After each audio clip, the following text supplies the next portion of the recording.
There are growing calls from Democrats, including members of Congress, for the president to step aside for the 2024 election because he's not capable of serving another 4 years. What is his response to this? So let me just step back for a minute and I guess deal with the questions that have come in about the debate.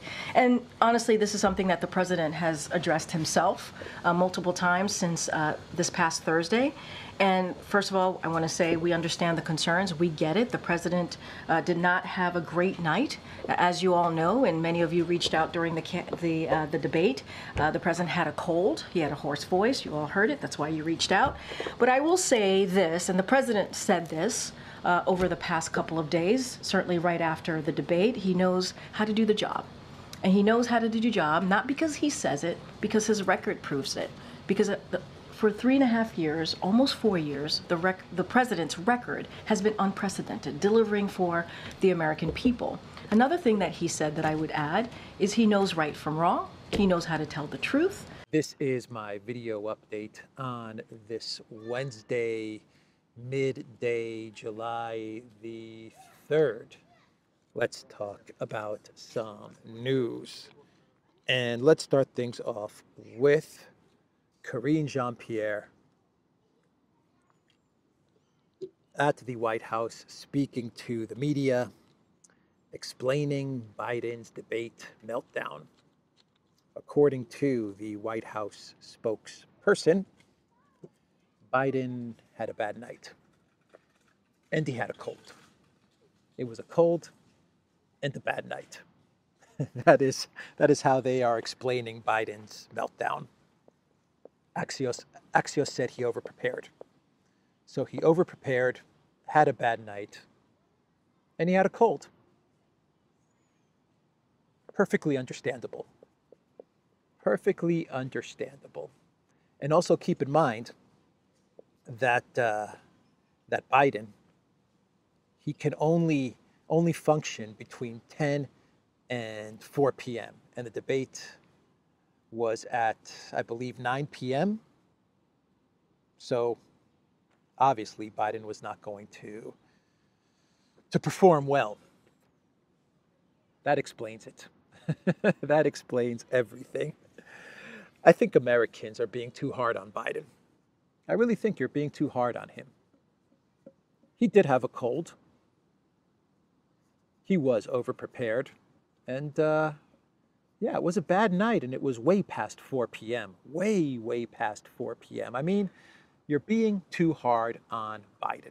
You're expecting too much from Joe Biden, America. It's not like he's, I don't know, it's not like he's the president of the United States or something. He's off. Ease off on the guy. You're expecting way too much of him. Oh, man. So the New York Times, they are reporting that as Biden was preparing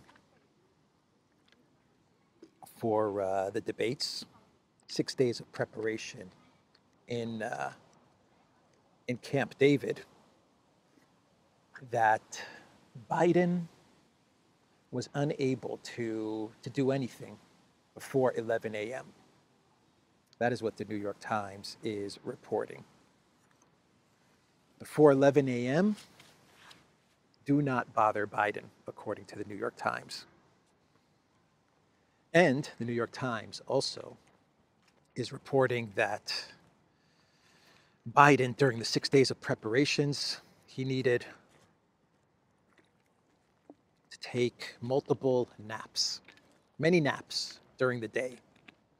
So he was not to be bothered to prepare for the debate until 11 a.m. And throughout the day, he needed to take a nappy poo. Can't make this stuff up, man. You cannot make this stuff up. So Democrat donors are very upset. Very upset. They want Biden gone. Buyer's remorse, right? How are you going to get donors to invest in Biden now? How are you going to do it? I have no idea, but the donors, they invested in a Democrat run White House, and now they've got Joe Biden. Now their money is going to Biden, and they are plenty mad. And CNN is reporting that you have more and more Democrat officials, high-level Democrat officials, who are calling for Biden to step aside. According to CNN, officials did not contact the president directly, hoping that he would make a decision himself, but their patience is coming to an end. Some of them believe Biden should announce this decision as early as this week. There's a civil war going on in the Democrat Party amongst the globalist American political elite, huh? There is a civil war. I'm thinking of Guns N' Roses song. I don't need your civil war, but yeah, they're fighting. They're fighting amongst themselves. Some of them are saying that it's too late. Biden cannot be removed. Not going to happen. We have to stick with Joe and other high-level officials and the donors. The money, that's important, the money. The money is saying, get this guy out. Remove him ASAP. So who is going to win this civil war? What do you guys think? Who is going to win out? And then you have Obama. And you have Obama playing both sides, right?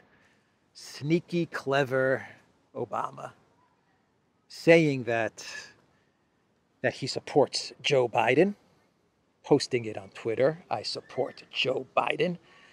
But Tucker Carlson saying that he has very reliable sources which claim that working behind the scenes to remove Joe Biden. I reported on this 4 days ago about Obama. And I don't have any reliable sources. I just use my instinct and my knowledge of Obama.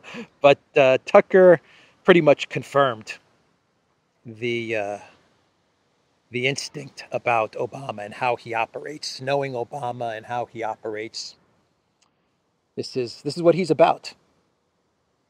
Publicly, he says one thing, but he always works behind the scenes, in the shadows, to do something else. That is how Obama operates. Anyway, Biden,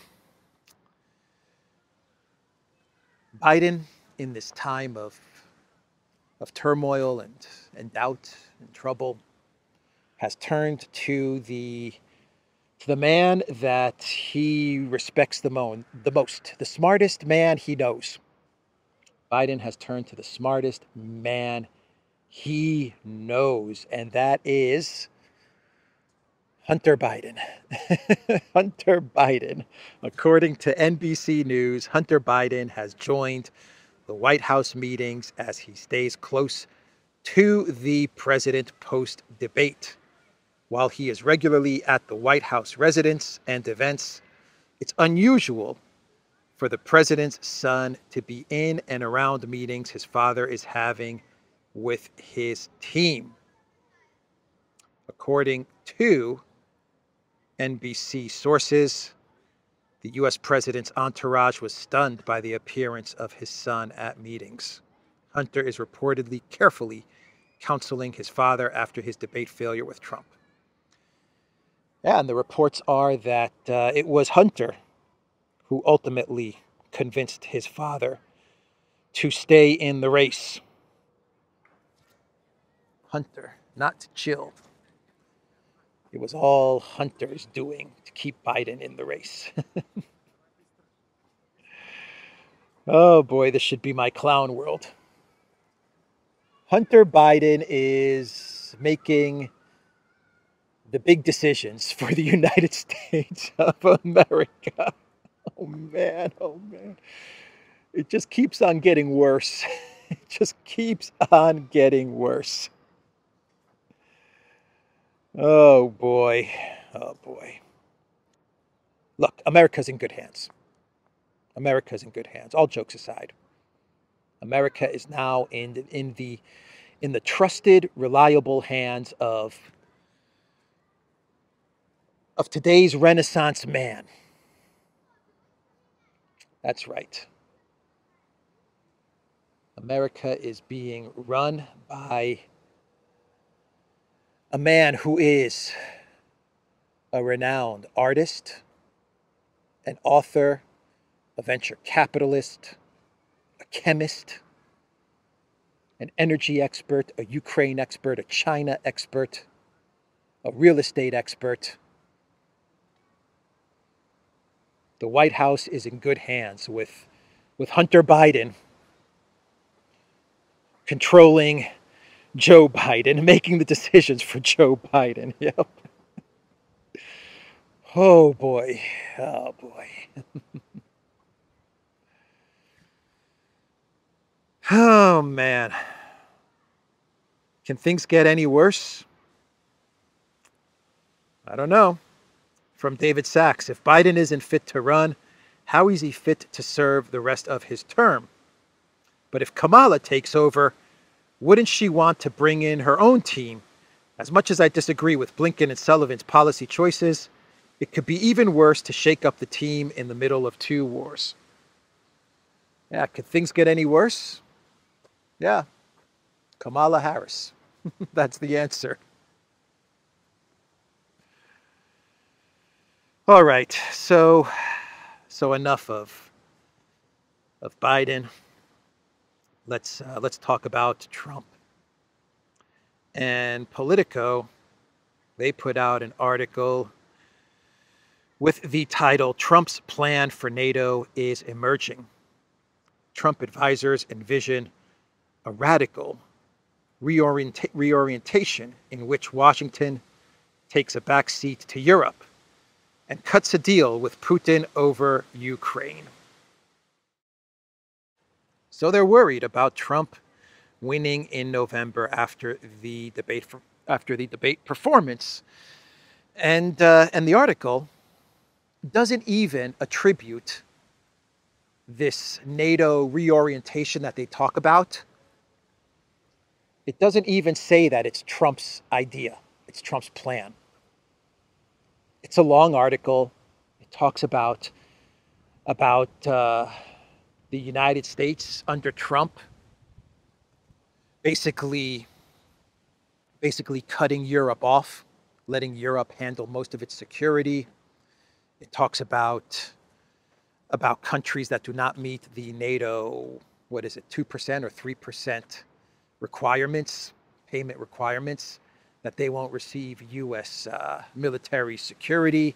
It talks about Trump, if he's president, he's going to end the conflict in Ukraine, and he's going to strike a deal with Putin, and he's going to cede Ukraine territory to Russia, and he's going to tell Russia that Ukraine will not, that NATO will not expand further towards Ukraine or Georgia, and it just lays out all of these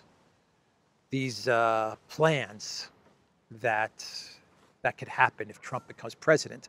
But the article makes it very clear that this is not Trump's plan. Like, Trump himself has not endorsed this. He has not come out and said this is his plan for NATO or Ukraine or Russia or anything like that. All of the ideas outlined in this article are coming from anonymous sources, think tankers, or people who have been affiliated with Trump in the past. That is it. This article does not have one direct quote from Trump or Trump's team, his official team. Not one. It's all speculation. It's all statements from think tankers and from people who have known Trump or know how Trump thinks. And that's what they're basing this whole NATO reorientation, sound the alarm bells article on. Let me read you a little bit from this Politico article, just so you understand. Neither Trump nor his campaign has yet named a new national security team or openly embraced a new agenda for NATO. The campaign did not respond to several requests for comment for this article.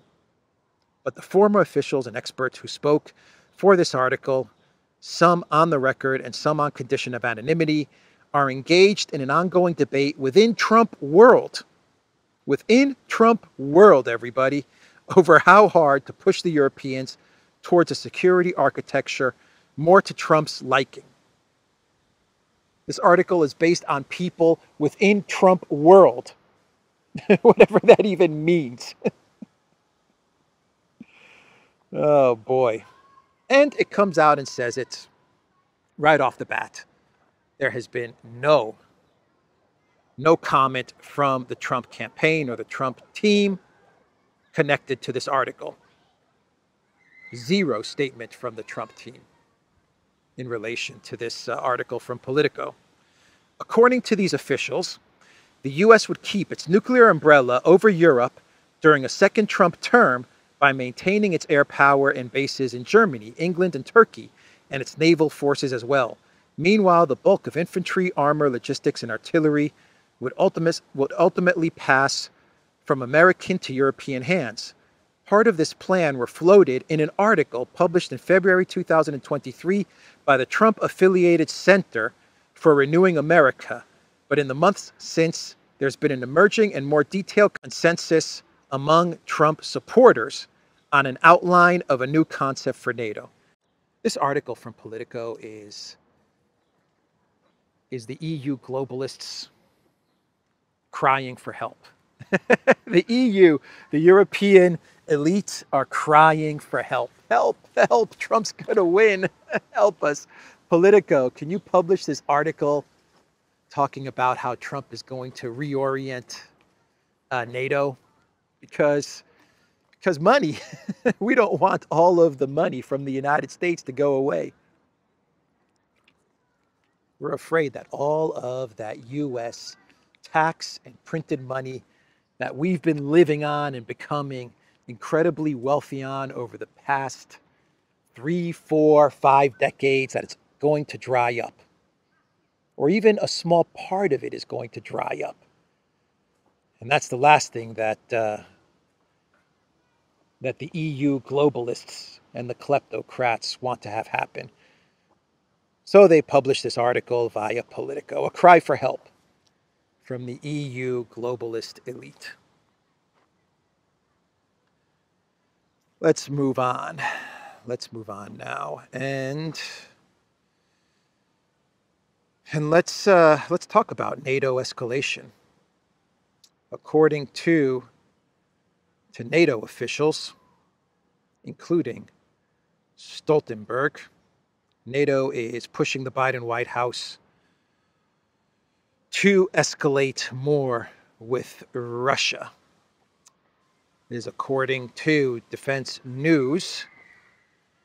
NATO is trying to get the Biden White House to lift its ban on using long-range missiles to strike pre-2014 Russian territory. This is according to Defense News. And what is Russia doing? Well, according to various reports, Russia is talking to Saudi Arabia and looking at giving the Houthis long-range, maybe even hypersonic missiles. That is what Russia is doing. Long-range missiles, ATACMS, hitting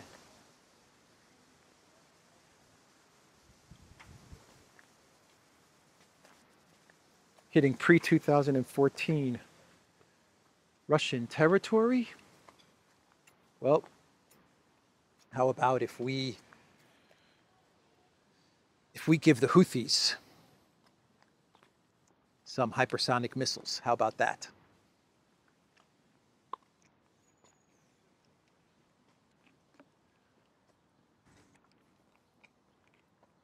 That's Russia's counter. It's a pretty effective counter, if you ask me.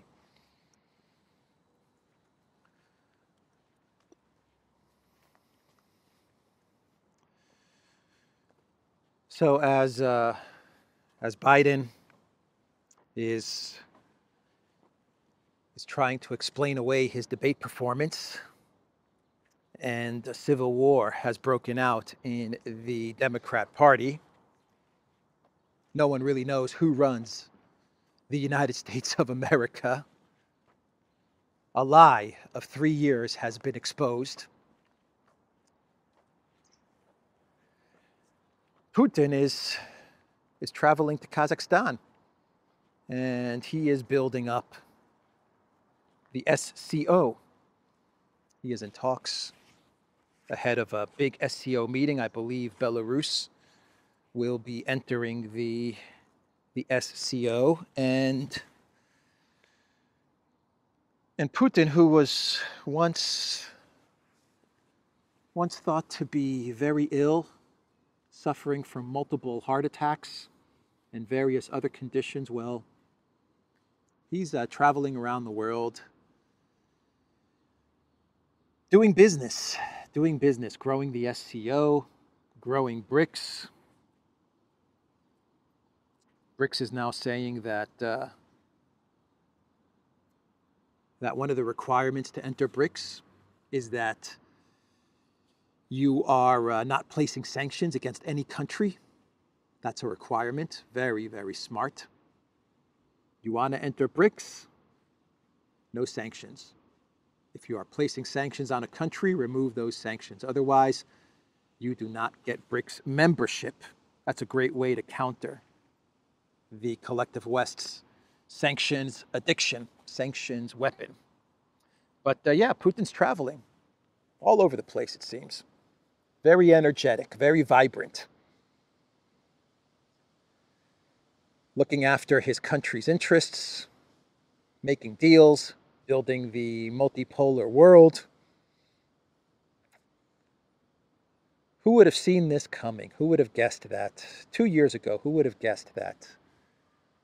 That it would be Biden, not Putin, whose health is being openly exposed. His health condition is being exposed and questioned. Who would have guessed that it was Biden? Everyone was saying it was Putin's health. Putin's health. The collective West was saying it was Putin who is suffering from health issues, cognitive issues. Putin has cognitive issues. Remember that? And he has the nuclear codes. He can launch nuclear weapons, and he's suffering from all of these health ailments. Turns out it was Biden. It turns out that the collective West media was lying to everybody. Who would have ever guessed this? It makes you wonder, has the collective West media, has the Biden White House been saying the truth about Project Ukraine? It really makes you wonder, doesn't it? If they would lie for 3 years about Biden, about the President of the United States and his health, if they would lie for 3 years about Bidenopolis, would they lie about Project Ukraine? I just don't know. I just don't know. Who is running the United States of America? That's the big question. Putin's definitely in charge of Russia. That's for sure. And didn't David Cameron, when he was speaking to Vovan and Lexus, well, he thought he was speaking to Poroshenko. I'll get to that in my clown world. I'll talk about Poroshenko in my clown world. But didn't David Cameron tell a fake Poroshenko that Putin plans to invade Kazakhstan and the conflict in Ukraine is all about protecting Kazakhstan? Didn't David Cameron say that? Yes, he did. Yes, he did. David Cameron said that the conflict in Ukraine is all about protecting Kazakhstan, because once Putin takes over Ukraine, he is going to invade Kazakhstan. That is what Cameron said. Cameron said, I visited Kazakhstan. I know what I'm talking about. Once Putin wins in Ukraine, he is going to take over the north of Kazakhstan. That is what David Cameron told a fake Poroshenko. And now Putin is in Kazakhstan. Maybe he's getting a lay of the land. Maybe he's on the ground to see what it's like before he invades. I don't know. Oh boy. So Ukraine, they rejected Orban's ceasefire idea, his ceasefire proposal that Orban made yesterday when he traveled to Kiev to meet with the man in the green t-shirt. As Orban left Kiev, Ukraine said, nope, we do not agree to any type of ceasefire. The only plan that is viable, according to Zelensky's spokesman, is Zelensky's peace plan. The Swiss peace plan. That is the only viable plan. A plan which no one really knows what it's about. A plan that was mocked and ridiculed and completely failed in Switzerland just a couple of weeks ago. That's the only viable plan. It's the Swiss peace plan. Which means no peace plan. There's going to be no peace plan. There's going to be no ceasefire. Obviously, Zelensky has to continue to fight this conflict, because if there is any negotiations or any peace, then Zelensky is done. And he knows that. He understands that. Actually, one of the Azov commanders, in a video that was released a couple of days, even told Zelensky, threatened Zelensky, don't you dare negotiate for peace. Otherwise, we're going to get you. That's what one of these far-right Banderites said in a video statement to Zelensky, addressing Zelensky. So, this is fine for Orban, in my opinion, because Orban, he can go back to Hungary and say that he tried for peace. He tried. He can go to Brussels and say, look, I'm trying to get a ceasefire. I'm trying to get peace. I went to Kiev. I met with Zelensky. I'm the only one talking about peace. I'm the only one, me and Fico. We're the two guys that are talking about a ceasefire and peace and trying to save Ukraine and trying to save Europe, trying to save the EU. So he can go to Brussels and say that. Now he's on record. This is the important part. Now he's on record trying to get a peace deal with Ukraine, face-to-face with Zelensky. So when everything collapses, when everything falls apart, when Ukraine collapses, when Europe collapses, when the EU collapses, Orban can say, once again, I told you so. I was the only one warning you guys. I was the only one trying to get a peace deal. No one else was going to Kiev looking for peace. Everyone was going to Kiev bringing bags of money and weapons and calling for escalation. But I was the only one that was talking about peace and a ceasefire. And now look, Ukraine collapsed, the EU collapsed, EU economies collapsed.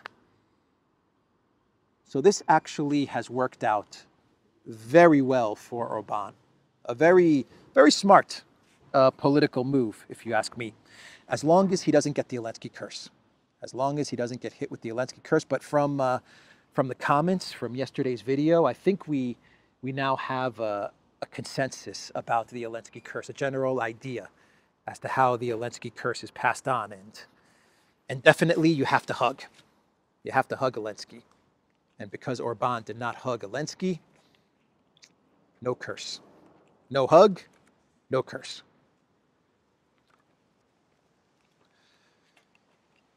So the Telegraph is reporting that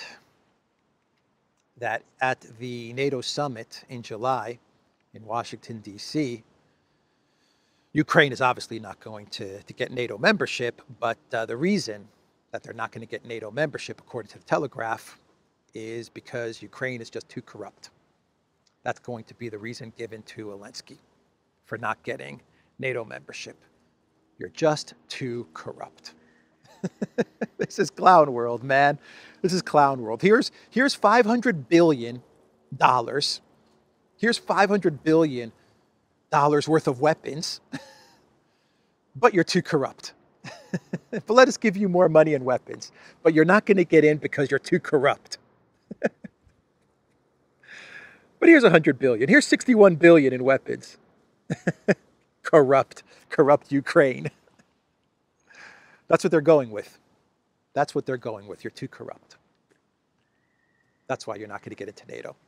No one talks about the fact that, according to NATO articles, a country in conflict or a country with territorial disputes has zero chance to enter NATO. It's impossible to enter NATO if your country has any type of territorial disputes or any type of ongoing conflicts. No one talks about that, right? No one mentions that. It's because Ukraine's corrupt. But here's some money. You're corrupt. Here's some money. Oh, man. There was a Ukraine parliament member yesterday who said that Ukraine is already in default. Yeah. People's Deputy Nina Yazhanina, the Ukraine politician, said on the TV channel News Live that the country's commercial debt is $20 billion. In essence, we already have a default. It exists, in fact, but de jure, it does not exist, she explained. According to her, Parliament is talking about a possible tax increase in order to check the reaction of Ukrainian citizens to such a step. That's right. You're in default. You have no money. Your economy has collapsed. It's being propped up by the collective West, completely paid for and propped up by the United States, really.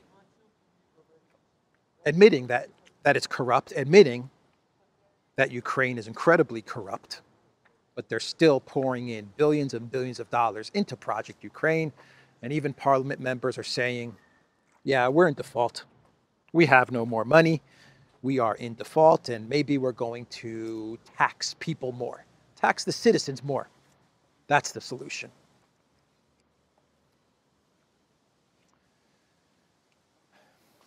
So let's do some clown worlds. Yeah, wrap this video up. I have so many clown worlds. Maybe I'll save some for tomorrow. The first clown world is Vovan and Lexus, of course. They were speaking with Hillary Clinton. That's right, Vovan and Lexus. Prank called Hillary. I couldn't believe it when I saw the news, honestly. I could not believe it. I said, this isn't real. They actually got to Hillary Clinton. It looks like they did. It looks like they did, and take a wild guess. Now take a wild guess who they pretended to be as they spoke with Hillary Clinton. Just take a guess. Take a guess. Yeah, Poroshenko. Oh, God. It works every time. Poroshenko. Every single time it works. I just don't understand it. Hillary Clinton was Secretary of State for Obama. Was she Secretary of State during the Maidan coup? I think she was. But, or was it Kerry? Anyway, she was part of the Obama administration as Secretary of State. So one would think that she met all of these leaders. Poroshenko used to be the president. One would think that Hillary met Poroshenko, can recognize his voice. I don't get it.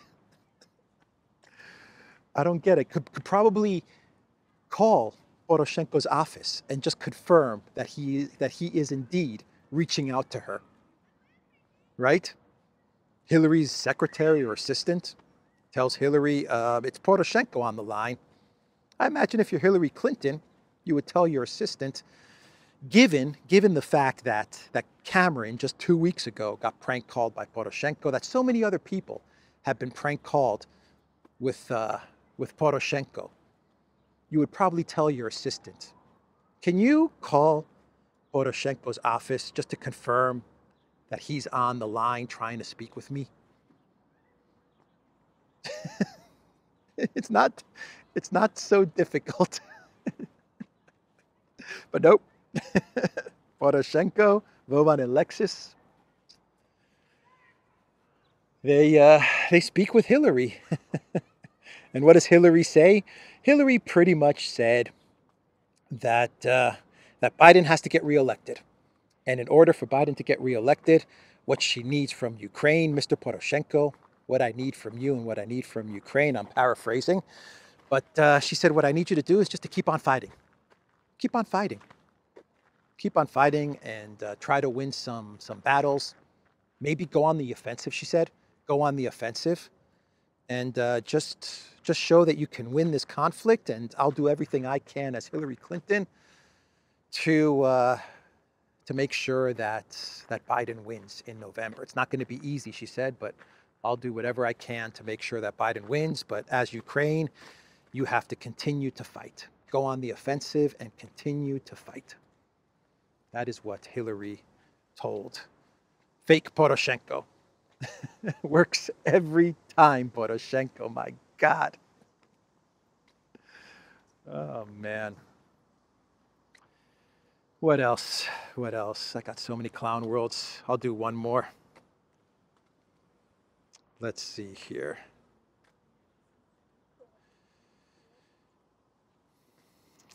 Which clown world should I do? Gosh, so many. Okay. Let me first address Justin Trudeau dancing. I thought this was AI. I thought this was fake. But nope, that is Justin Trudeau dancing in Ontario at a street festival in Markham, Ontario. That is Trudeau dancing. I thought it wasn't real. I thought it was fake. I thought it was some sort of meme. Nope. That's Trudeau, everybody. That is him. And we'll do one more. We'll do one more. Biden spoke the other day for like 10 seconds about the ruling connected to presidential immunity. And Biden weighed in on this ruling. And at first I thought that this was also AI or some sort of deep fake or something like that. But nope. That was Biden with a tint of orange. And it looks like the Biden team, because Biden looked so pale during the debate that they put Biden in front of the cameras this time around, and they wanted to make sure he was tanned. So the memes that have come out have painted Biden much more orangey, but you can definitely see that Biden has some color as he weighed in on the presidential immunity ruling. Anyway, that's the video. I think I'm done with my clown worlds. The Duran.locals.com. We are on Rumble, Odyssey, BitChute, Telegram, Rockfin, and Twitter X, and go to the Duran shop. Pick up some limited edition merch. Take care.